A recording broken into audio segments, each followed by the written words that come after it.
conçoit pas que 7 millions de Français restent sur le carreau, n'aient pas d'emploi dans leur propre pays, parce que eux, qu'est-ce que je leur dis moi? Je leur dis, bah écoutez, vous partez dans un autre pays chercher de l'emploi? Est-ce que vous croyez que c'est raisonnable de la part d'un président de la République? Je ne le crois pas.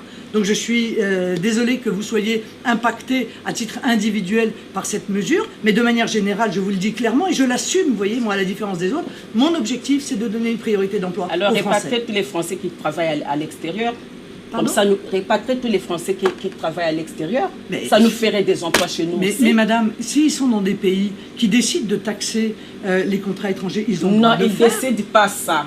Parce que vous savez pourquoi? Parce que ce que vous décidez là, ce n'est pas bien, madame. Ah bon? Pourquoi? J'ai vécu en France, 25 ans en France, même si je n'ai pas la nationalité française. Mais je suis là, je suis intégrée. Vous allez me parler de la politique des Chinois. Mais je n'ai rien contre vous. Moi, je ne vous critique pas, je ne dis pas que vous n'êtes pas intégré. Manifestement, vos enfants ont un parcours. Oui, mais abandonnez cette politique-là, madame. Je suis chargée des 7 millions de chômeurs français. C'est ça ma responsabilité. Et pas de moi. Non, moi, en effet. Parce que vous avez un autre pays, quelque part. Vous voyez, moi, mes Français à moi, ils ont un seul pays. Ils ne peuvent pas aller ailleurs pour travailler. Non, ils n'ont pas un seul pays. Ils sont nombreux partout, madame. Vous savez, madame, moi, je ne peux pas dire... L'immigration, ce n'est que l'échange de la culture. Mais madame, je ne peux pas dire, moi, aux Français, allez donc travailler à l'étranger, parce que moi, président de la République, je ne mettrai pas en place les conditions pour que vous puissiez trouver un emploi dans votre pays. Depuis le monde, c'est comme ça, madame.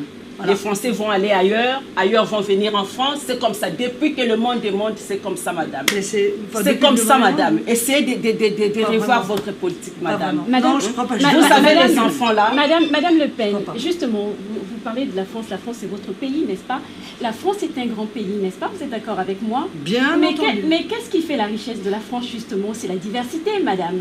Non, c'est la diversité. Non, madame, ce qui fait la richesse de la France, c'est sa culture, c'est son histoire, c'est son peuple, c'est son patrimoine architectural, littéraire, musical, ce sont ses chercheurs, c'est son génie, c'est sa puissance internationale, c'est tout cela qui fait encore une fois la France. Mais justement, lorsque vous parlez d'international, je vais vous prendre d'exemple, justement ce qui fait la grandeur de la France.